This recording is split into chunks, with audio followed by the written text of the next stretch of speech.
Assalamualaikum, salam Malaysia Berdani. Kanta 744 mendahului berita. Kami mulakan dengan rangkuman berita utama dalam segmen esensi. Keterlaluan dan tidak berperi kemanusiaan. Itu tegas Perdana Menteri Datuk Seri Anwar Ibrahim mengecam tindakan Zionis mengebom Hospital Gaza. Perbuatan keji Israel terhadap rakyat Palestin sudah capai tahap gila. Justru Datuk Seri Anwar menggesa perang ini dihentikan segera kerana akhirnya yang menjadi mangsa adalah wanita, kanak-kanak dan pesakit.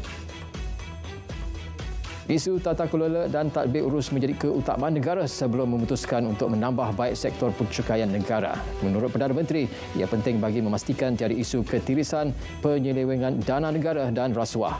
Tasar dilaksana juga penting bagi menjamin tadbir urus baik dan kestabilan politik sebelum membincangkan isu cukai yang diperlukan bagi memacu ekonomi negara. Sebanyak 5,496 kawasan di seluruh negara disenaraikan sebagai lokasi hotspot banjir. Menteri Pembangunan Kerajaan Tempatan meminta Jabatan Bomba dan Penyelamat Malaysia muat naik kemas kini tersebut pada platform media sosial supaya orang ramai lebih peka. Ia sebagai persediaan untuk menghadapi sebarang kemungkinan. Program rekalibrasi tenaga kerja RTK akan ditamatkan pada 31 Disember ini. Menteri Dalam Negeri berkata ia susulan penetapan target paras siling pekerja asing sebanyak 2.4 juta. Setakat ini hampir 1.7 juta orang pekerja asing sudah diberikan pas lawatan kerja sementara. Tiada lagi kota permohonan untuk tahun ini dan hanya kemasukan pekerja asing berdasarkan kota yang telah diluluskan sahaja akan dipantau serta diurus. Sekolah Rukun Negara menjadi platform yang dibangunkan Kementerian Belia dan Sukan bertujuan untuk memberikan kefahaman berkaitan sistem demokrasi serta kenegaraan. Program bersifat latihan dengan 3 fasa utama itu menekankan pelbagai elemen termasuklah falsafah kenegaraan dan demokrasi, perlembagaan persekutuan, pilihan raya dan kesaksamaan gender.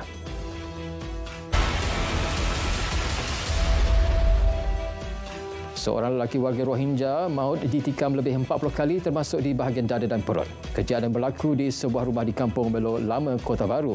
Ketua Polis Kelantan berkata hasil siasatan mendapati motif mangsa ditikam rakan senegaranya disebabkan cemburu. Mangsa dipercayai mempunyai hubungan sulit dengan isteri suspek. Suspek dan isteri ditahan untuk siasatan. Seorang lelaki ditahan dipercayai terlibat kes samun seorang remaja lelaki di dalam lift di sebuah pangsapuri Johor Bahru. Menurut Ketua Polis Daerah Johor Bahru Selatan, serbuan dibuat berjaya merampas sebuah telefon bimbit, sehelai seluar dan sepasang kasut. Semakin mendapati suspek berusia 43 tahun itu mempunyai rekod lampau iaitu 4 kes jenayah dan 3 kes dadah. Suspek juga positif dadah jenis morfin. Seorang ahli lembaga pengarah syarikat direman 3 hari disyaki mengemukakan dokumen palsu bagi program penggajian dan penempatan semula pekerja warga asing. Suspek berusia 43 tahun itu bersuhbahat dengan seorang pegawai wanita Jabatan Imigresen Pulau Pinang bagi proses penghantaran pulang seorang pekerja asing pada Disember tahun lalu. Bagaimanapun, pegawai imigresen tersebut dibebaskan dengan jaminan SPRM selepas keterangannya disambil. Sindiket seludup rokok berjaya ditumpaskan JKDM Terengganu menerusi operasi di sebuah stesen minyak di Yong Peng, Johor. Menggunakan lori bertutup sebagai modus operandi dalam perjalanan dari Kota Baru ke selatan negara bagi mengelak dikesan pihak berkuasa. 2.1 juta rokok seludup dari negara Vietnam bernilai lebih RM273,000 dirampas dengan anggaran cukai RM1.4 juta. Sebanyak 744 unit berus gigi disyaki tiruan dirampas KPDN Pulau Pinang.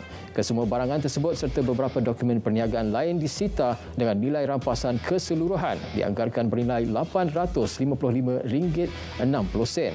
Kes disiasat di bawah Seksyen 102-1-C Akta Cap Dagangan 2019. Selangor mengenal pasti 67 lokasi hotspot banjir manakala 390 lokasi berisiko banjir susulan fenomena peralihan monsun timur laut. Menurut Exco Negeri, pihaknya kini berada pada tahap kesiapsiagaan paling tinggi bagi menghadapi sebarang kemungkinan. PBT di Selangor kini juga bersedia dengan mengadakan latihan simulasi melibatkan bencana banjir atau ribut. JPS Selangor menerima peruntukan RM8 juta daripada Kerajaan Persekutuan dan RM6.7 juta daripada Kerajaan Negeri untuk kegunaan kerja-kerja kecemasan menghadapi musim monsun. Jelas Menteri Sumber Asli, Alam Sekitar dan Perubahan Iklim, sebanyak 58 kerja-kerja kecemasan luar jangka yang melibatkan pelbagai daerah di sekitar Selangor telah dilaksana. Seramai 190,000 penduduk sekitar Selangor dijangka akan mendapat manfaat.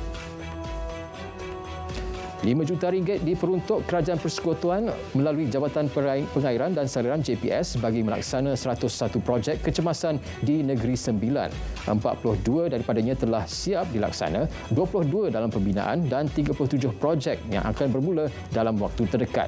120,000 penduduk di negeri itu yang terdedah kepada risiko banjir dijangka dapat menerima manfaat daripada projek kecemasan berkenaan. Sejumlah RM4 juta peruntukan untuk 4 buah balai bomba di 4 negeri yang akan dibina pada tahun hadapan. Menteri Pembangunan Kerajaan Tempatan berkata bagi Ibu Pejabat Bomba Kuala Lumpur, tender terbuka telah lengkap dan kerja-kerja pembinaan akan dilakukan pada awal tahun hadapan. Ia melibatkan peruntukan RM3 juta. RM300 sebulan diberi kepada lebih 18,000 veteran ATM setakat ini menerusi pelan kebajikan. Peruntukan berjumlah RM67.6 juta. Sumbangan khairat turut diberi kepada anggota termasuk tanggungan bernilai RM3,000 bagi veteran manakala RM1,500 bagi keluarga. Setakat ini jumlah yang dibelanjakan ialah RM455,000. Angkatan Pertahanan Awam APM telah mengemukakan permohonan penstrukturan semula perjawatan di peringkat negeri dan daerah. Fokusnya bagi meningkatkan mutu penyampaian perkhidmatan dengan lebih berkesan. Antara cadangan, kenaikan grade pengarah APM negeri dan daerah.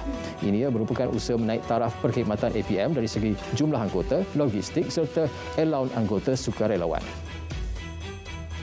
Aplikasi My Jalan yang diperkenalkan Kementerian Pekerja Raya memberi impak positif kepada keberkesanan sistem penyelenggaraan jalan raya di negara ini. Menterinya berkata aplikasi tersebut berkesan dalam menangani isu kerosakan jalan raya. Semua agensi di bawah KKR dan pihak berkuasa tempatan juga perlu sentiasa proaktif dengan melaksanakan tindakan segera sekiranya aduan diterima. Sarawak memerlukan lebih 3,000 guru bagi menampung jumlah guru yang bersara dan yang dipindahkan ke negeri lain. Justru usaha menangani isu tersebut dibuat dengan pengambilan kira-kira 9,500 guru tambahan secara nasional pada November ini. Isu kekurangan guru di Sarawak bukan perkara baru, malah ia sudah berlarutan sekian lama. Pasaran baharu untuk produk tempatan ke pasaran antarabangsa sedang dikenal pasti KPDN menerusi kempen Beli Barangan Malaysia. Inisiatif bertujuan memperkasa perusahaan mikro, kecil dan sederhana terutama mendepani cabaran kemelesetan ekonomi. Ketika ini rundingan sedang dibuat untuk memasarkan produk kosmetik tempatan melalui Madrid ke pasaran di India.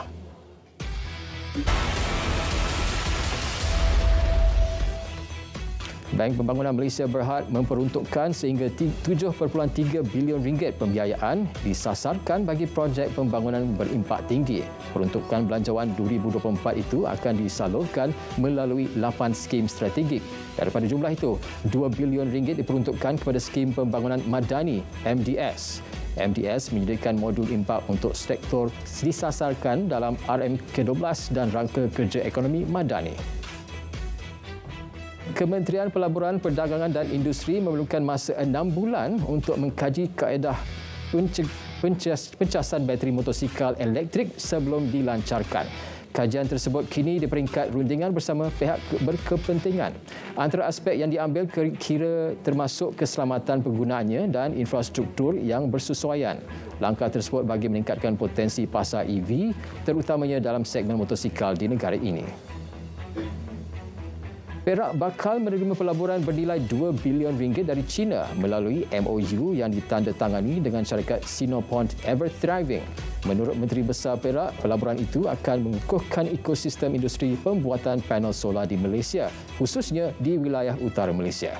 Kilang syarikat itu kini dalam pembinaan dan bakal mewujudkan kira-kira 300 peluang pekerjaan.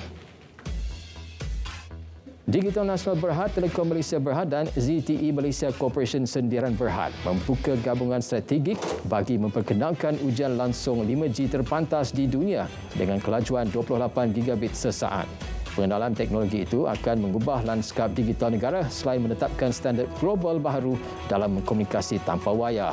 Kolaborasi tersebut memanfaatkan infrastruktur rangkaian dan kepakaran digital TM selain teknologi canggih. RM2.5 juta diperuntukkan Majlis Agama Islam dan Adat Melayu Perak bagi program pemerkasaan ekonomi Asnaf atau Propa A 2023. Seramai 300 asnaf dipilih bagi menjalani latihan kemahiran intensif selama 2 bulan selain turut dipantau selama 4 bulan. Sebanyak 6 program ditawarkan melibatkan kursus kulineri dan pastry. Ia dijangka dapat meningkatkan 30% pendapatan bulanan dalam tempoh 6 bulan penyertaan.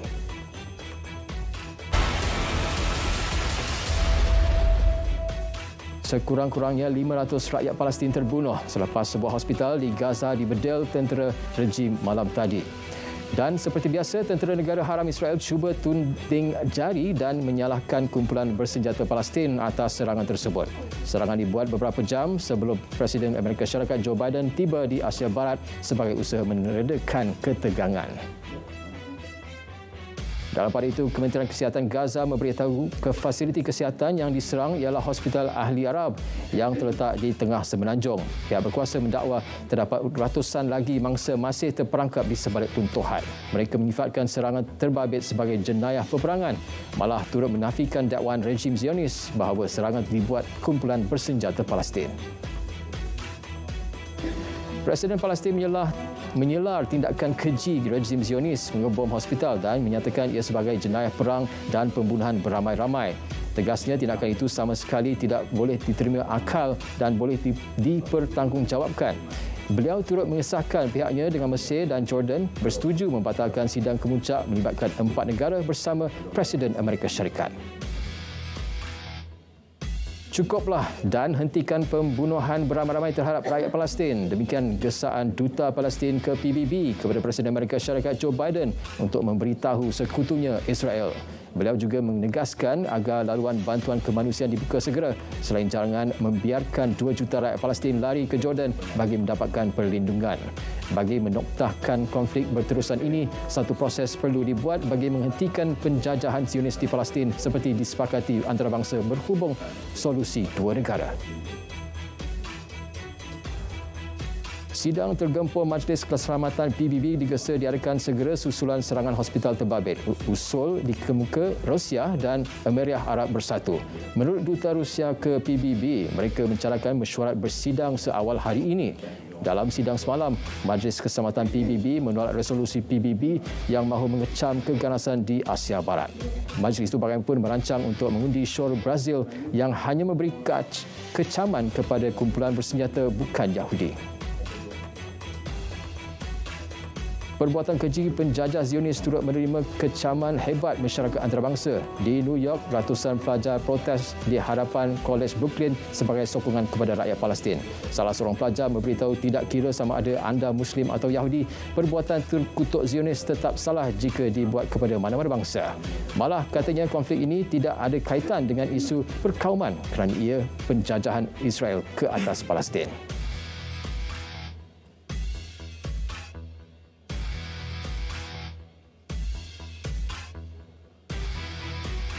Kanta 744 berakhir di sini. Ikuti berita perdana selepas ini untuk paparan komprehensif. Malaysia Madani, tekad perpaduan penuhi harapan.